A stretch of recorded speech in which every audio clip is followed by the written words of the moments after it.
Welcome back to the Zemar podcast. Today I have a guest, Marshall Allen. He is a investigative journalist background and now moving and trying to make a movement into our industry, but as a employee benefit employer arena, try to help save money not only on the employee level, but employer. Welcome to the show, Marshall. Thanks for taking your time.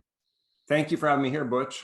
Yeah. Would you take a quick moment to introduce yourself to our audience, and that way they get to know you a little bit and what your background is? Yeah, thank you. First of all, thanks for having me here, and I appreciate everyone who's listening. I know, you have to be careful about what you're putting into your ears these days, so thank you for listening to us.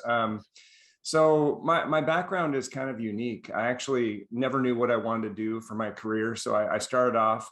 I spent 5 years doing youth ministry of all things. Then I went to seminary because I thought I would stay in Christian ministry.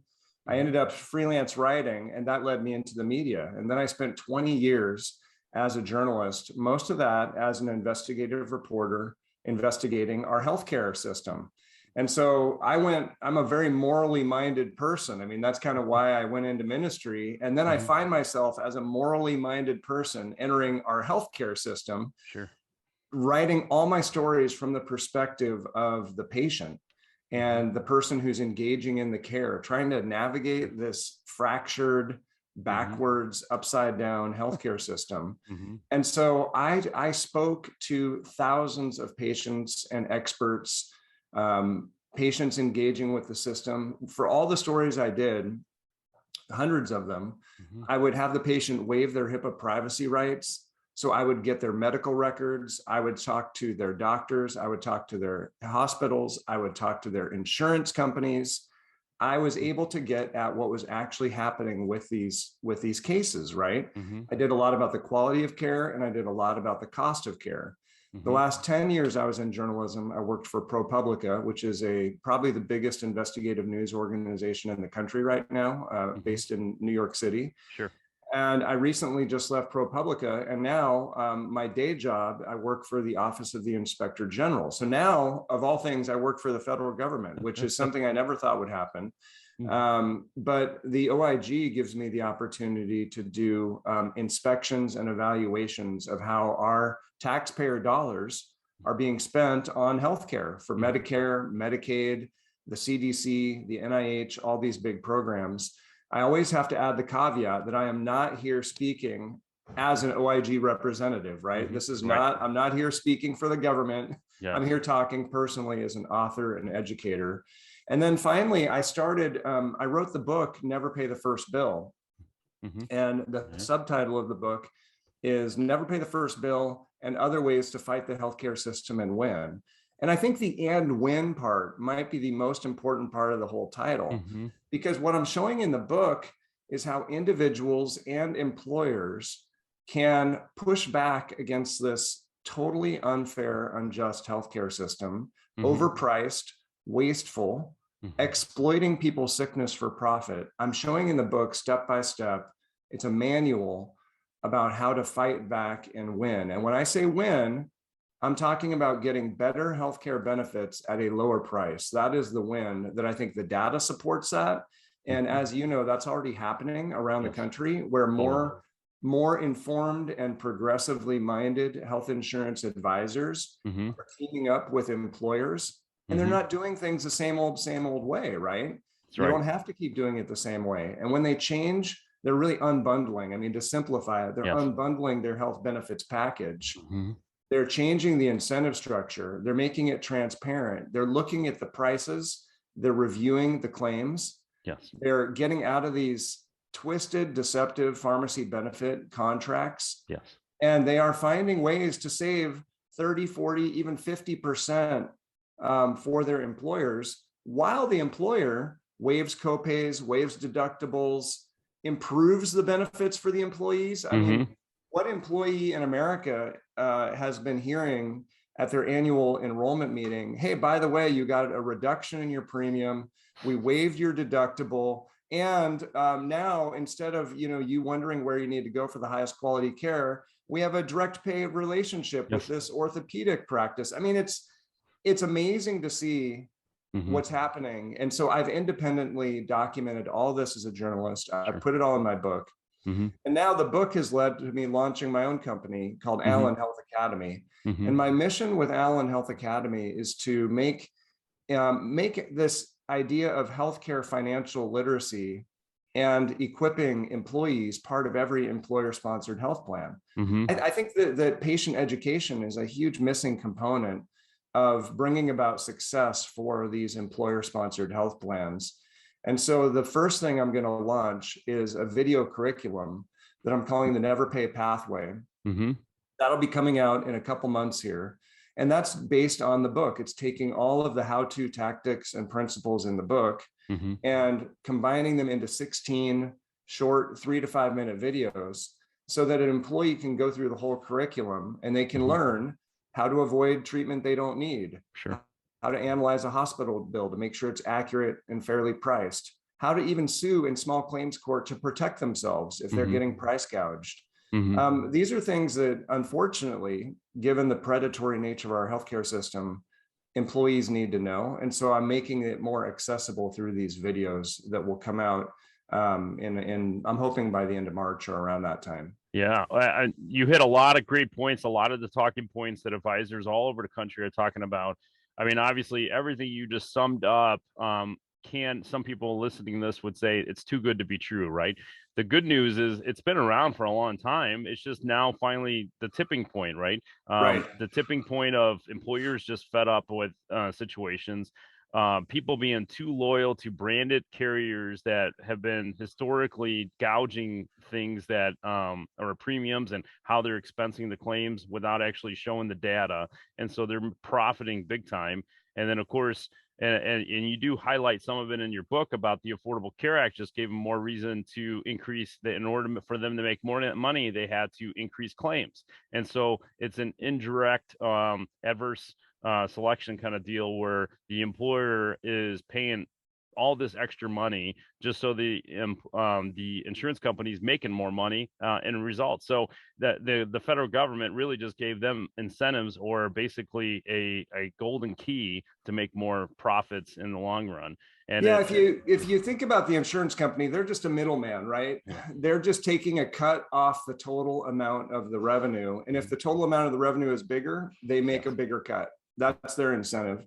Mm-hmm. And then look at the self-funded plans. I mean, they're not even paying the bills on the self-funded plans. They just administer the plan. Mm-hmm. So they don't care about the prices on self-funded plans. Right. And I've been digging into the hospital because of the hospital price transparency final rule. Right. I can dig in and I can see on all these hospital websites, they're posting their prices. And you're seeing now the outrageous amount that insurance companies are negotiating for their prices. Their discounted prices are often higher than the cash prices. Yes. You see that all over the place. Mm-hmm. Yeah, and then some won't give you the discounted price, the cash price, if they know that you have insurance, and they kind of try to block it because then they make more money. For sure, a lot of you highlight a lot of things. We even on your website, like the average family premium cost is nearly $22,000 a year, and Right. in a lot of my podcasts, I point out that these people, I mean, whether you're paying it individually or you're paying it through your employer, the employer's fronting money on it, that you pay $20,000 or more for a year for healthcare, and we don't know how it works. We don't know how the ins and outs. You don't need to be an expert, but we don't spend the time. I tell you, if you went out and spent, and this is the example I always give, if you spent $20,000 on a car, you would know every button on that car. You would know exactly how it works from front to back. But that's right. Spend $20,000 or more on health insurance. We don't know how it works. And you don't need to be it could be as simple as, and this is a personal example where I got busy. We had fourth quarter. My family doesn't stop healthcare. They had some claims. A claim was going, and I'm like, I put it to the side just because, hey, I'll deal with this at a later date because I don't have time right now. And so when I finally got the final notice, because I forgot about it, I call them up and I'm like, hey, can you give me some clarity on this? Because it's not matching the explanation of benefits just because of just it took me 2 minutes. Yep. And I called them and they said, can you hold on for a minute? 5 minutes later, they come back and they said there was a billing mistake. We're going to go ahead and take care of this. And it actually made it zero. And wow. How much did you save there? It was $1,500.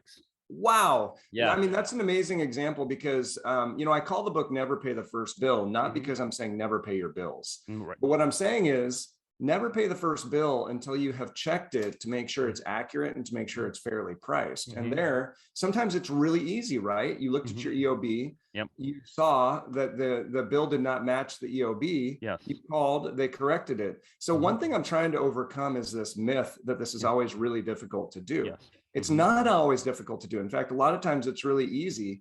And I show in my book, I have a whole chapter where I show people how to analyze a medical bill, how to understand it, how to understand an EOB, and then step by step, what you should do to make sure that your bill has been adjudicated properly, to make sure you're not getting ripped off on the price, to make sure it accurately is capturing the care you actually received instead of being upcoded or including charges for things that didn't even happen. Yep. And the thing that most patients don't understand that you and I know and your audience here knows, we know how common these mistakes are, right? We know not to trust the system. The problem is most employees out there, they assume like, well, my doctor got his medical degree from Harvard or wherever. And the hospital's a big fancy looking building with a marble atrium and a fountain and, they bring you coffee too. Birds flying through the atrium, so they must know what they're doing when it comes to the billing side. Well, the thing is, they are processing so many millions of claims a day. Mistakes are made all the time, and people are paying for them, and they're getting sent to collections because of these mistakes. So we have got to equip and empower employees to do what you just did, Butch, because you just saved $1,500. I mean, that's huge. Yeah, and that was the final notice before collections, and it's only because I got busy. Imagine if I just paid the bill because that's what the bill came in, and you don't know how many conversations. Well, you do, but our audience may not know how many conversations we have on a regular basis where billing mistakes happen all the time. We had one even personally, that actually the insurance company is defending us and saying we're not processing this claim because it should have been included with another code. And we call and we go on a three-way call because the provider says that's wrong. So we go on a three-way call and they said they made up the code. They put P at the end of the code because they're professionals. That's exactly what they told me. And I mean, you couldn't make that up.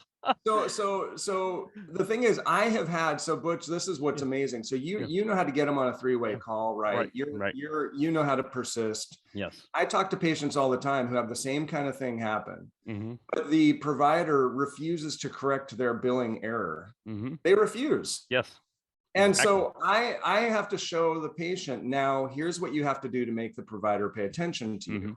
And frankly, I have a whole chapter in the book about how to sue in small claims court. Sure. Often it requires them to file a case in small claims court to say, hey, you know what, your billing mistake that you refuse to correct, you won't even listen to me, you keep blowing me off. That's what they do. They blow them off. Once they file that case in small claims court, wow, it is amazing to see how the power balance flips. Sure. Because now the hospital or the doctor or whoever it is required to hire an attorney at a cost of hundreds of dollars an hour to defend a case that might only be worth hundreds or a few $1,000s. And it totally changes the power balance. And it's very satisfying, but it's also a tragedy that we have to do this, right?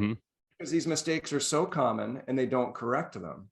So that's amazing example. Yeah. And I just want to hit, I mean, that was one section. So as much as I know about billing from a broker's perspective, that was insight in your book, just to highlight that I didn't know, right? I never been to small claims, which also brings the light that even if you just learn a little bit about the healthcare, you could save thousands of dollars a year just to do the examples we just talked about before even filing a small claims. It could be just, I think most providers are, I want to say, especially smaller ones, it's all unintentional. It's not necessarily, maybe the system's set up that way, whatever. But if you place the phone call and actually try to start the communication, a lot of times it could get resolved right away. It doesn't happen always, but I'm saying just a little bit of knowledge, a little bit of trying to figure it out, and your system that you're trying to put together is going to help with that. And I think that's fantastic that you're trying to work through actually broker advisors you're working through, as well as the employer, and trying to get these tools in the hands of employees and other participant and policyholders so they can be a little bit more equipped and not feel so vulnerable, because they feel like you said, hey, he went to Harvard, And that was arguments even with family members I would have. I'm like, yes, but he puts his pants on the same way I did. And in fact, we've been in doctors' offices where they Googled information, and it's like, okay, so they may be a little bit more resourceful, maybe to access the information, but they're still human, right? And so the system's still set Yes. up that way. And a lot of these smaller practices, as they grew, they were not only the doctor, but they were the head nurse and they were the office manager all at the same time, and they don't have time for everything. Yeah, and also we make a big mistake when we put the same trust that we give to clinicians. If we put that same trust on the financial side of the healthcare system, that is our big mistake. You know, we're too trusting because we know that the doctors and nurses are there to care for us. And yet the billing side, that doctor probably has hired a different billing company to handle all their bills. They're upcoding stuff. They're incentivized to maximize the billing as much as they can. I had a case with a patient that I'm helping right now, sue in small claims court. Now, the funny thing is now the hospital attorney is trying to negotiate to get her to lower the bill. This was a very simple case where a guy cut his knee, went to the emergency room. They billed it as a level 4 emergency room visit, which is a complex emergency room visit. This guy just had a few stitches in his knee, but because he got a tetanus shot, the attorney for the hospital is saying, oh no, if they get any kind of an injection, even just a regular little tetanus shot, it is mandatory that we're required to bill it as a level 4, a complicated emergency room case. No, that's not true at all. Maybe internal. And so I've shown this this patient, and in my book I talk about upcoding a lot because I think upcoding is probably the most common type of fraud. It's fraudulent behavior that is endemic. It's throughout our healthcare system. You know, you can bill from a level 1 to a level 5 code for an office visit or an emergency room visit. Level 1 is for a simple visit. It pays less. Level 5 is the most complicated. It pays more. So these billing companies are juicing the codes, right? They're taking the medical record, they're exaggerating the complexity, and they're upcoding. And I think this happens. I've caught it on my cases. I help patients with this all the time. So this attorney was arguing, oh no, if you get a shot of any kind, it's a level 4 complicated emergency room case. Not true. And so they're not allowed to just bill whatever they want. If you type the code into Google, you can read the coding standards. There are standards that have to apply for the codes. They can't just charge whatever they want or bill whatever they want. And I agree 100%. But obviously the basic person's not going to know whether it's supposed to be a level 1 or a level 4. But I think if America as a whole starts taking just one step positive enforcement of just taking invested interest in this, right? You spend, I mean, between you and your employer, you're spending on a family over $20,000 a year. Just put a little skin in the game, understand the process. And I would say in most cases, that's probably enough to now you can start swinging and get ahead of the game. And then there's the few cases that all of a sudden go a little bit further, which you could obviously reference inside the book and then file small claims if needed. But you actually go through and outline step by step. So it's not like you're going into a blind, that you give a format and say, this is what you need to do to start the process. And I think that's fantastic. That's right. And what I'm going to be doing with the videos too. So the videos will be available for a fee. I'm going to make them affordable so that people have access to them. So that basically anybody who says they care about health literacy for their employees will be willing to subscribe their employees to these videos, which will give them this base foundation level of knowledge and understanding. And then I'm going to have another component to it where for another small fee, if people want coaching from me and access to me, I'm going to moderate an online group for people who are dealing with medical bills. They can submit their bill, they can submit their questions. I'll moderate that in real time, answer their questions, and even then do office hours. So I'll do weekly webinars with this group for people who are working through these problems. And so my goal is to bring this to scale where right now, the book was step 1, and the book I'm proud of the book, and it's a wonderful resource. But you know, most employees don't want to read a whole book. That's correct. So now, with an hour of content on videos, they can watch the videos and get a certificate at the end. And some of the brokers I'm talking to are saying, well, what we'll do is we'll give them an incentive, give them $100 gift card from Amazon or something to complete the videos. So they finish the videos. And then if they have that problem, or if they want more advocacy and more coaching, sign up and let me help you, because I'm walking patients through this every day right now. And right now it's not set up. I'll be launching it into the online group. So I'll be able to do it a lot more to maximize the kind of online community. But sometimes people just need a little guidance and a little encouragement, because it all sounds a little too good to be true, right? So people don't quite know what to do, but people are fired up, man. I mean, employees know they're getting ripped off. And they are willing to confront the billing department or the doctor or the hospital and say, this is not right. And this gets back to my moral mindset, my moral perspective, our moral perspective. This is a moral issue. This is an ethical problem. And so it's not we don't need top down more. I mean, I'm for policies that will improve things. But we can't wait for politicians to do something that's going to change the moral behavior that's going on here. We need to call it out, right? And point it out. And every single patient has a tremendous amount of power when they make the moral argument. They can say, hey, how is it fair? I'm looking at the prices on your website. I have United Healthcare, or I have Aetna, or I have Cigna. How is it fair that you want me to pay $5,000 for my colonoscopy, but a Medicare patient only pays $1,500? How is that fair? I'm sorry. Or a cash pay patient is paying $2,000. I was talking to a patient just yesterday. She's going in today for some tests. Her tests through her United Healthcare plan are costing $3,000. She has a $5,000 deductible, and the self-pay price is $1,500. So she's saying, I want to pay self-pay. I don't want to run it through my insurance, which in most cases, that's allowed. No one gives people a hassle. She's being told by this medical provider that she's not allowed to do that, because their contract with United Healthcare will not allow them to let her pay the self-pay. Of course not, right? That is completely bogus.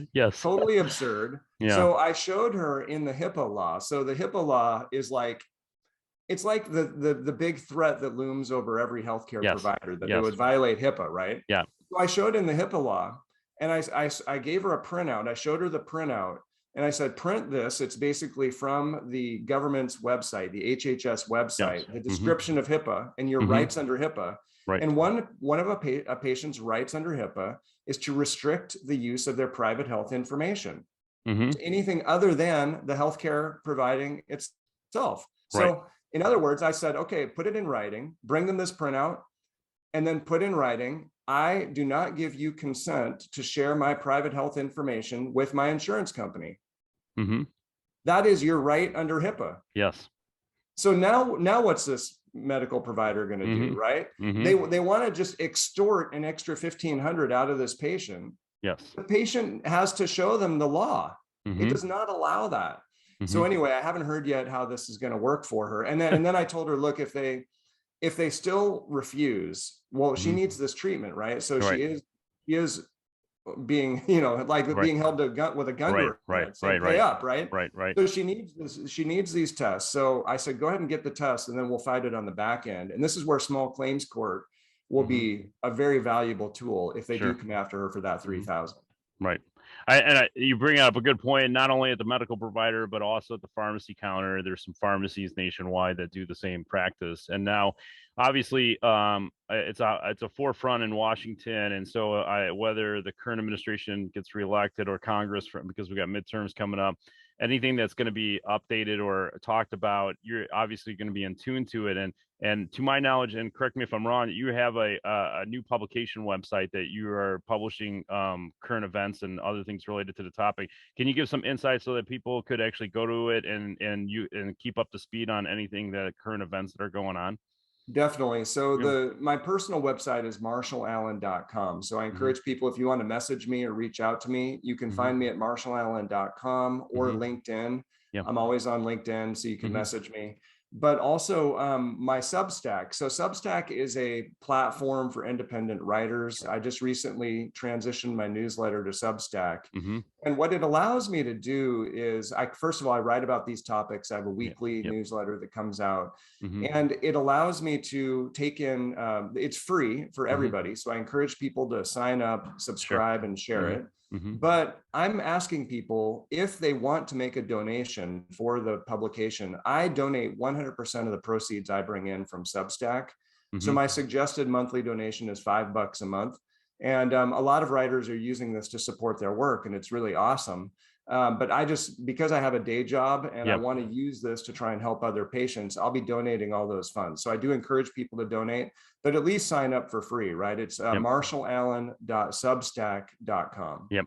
Yeah, definitely sign up so you could at least be current on topics that are going on, and then obviously support other patients. And I'm going to include the website and domains in the show notes so that way people could get access to it. You had mentioned LinkedIn. Is there any other best contacts that people could reach out if they want to discuss further on this topic?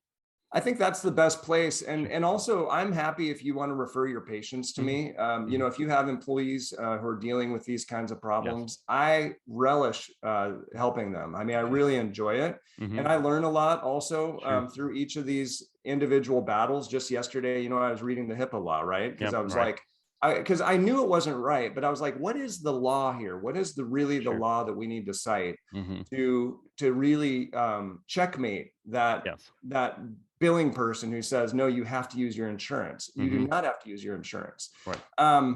So I enjoy it. And also, with my curriculum and with this project I'm doing, I want to be a service to the brokers and advisors out there. Mm-hmm. I know you guys get hit with Yep. all of these types of cases. You're trying to put out these fires. Yep. I love these referrals and I love to help people. So please feel free to send them my way. Absolutely. We'll include links in the show notes and your contact information.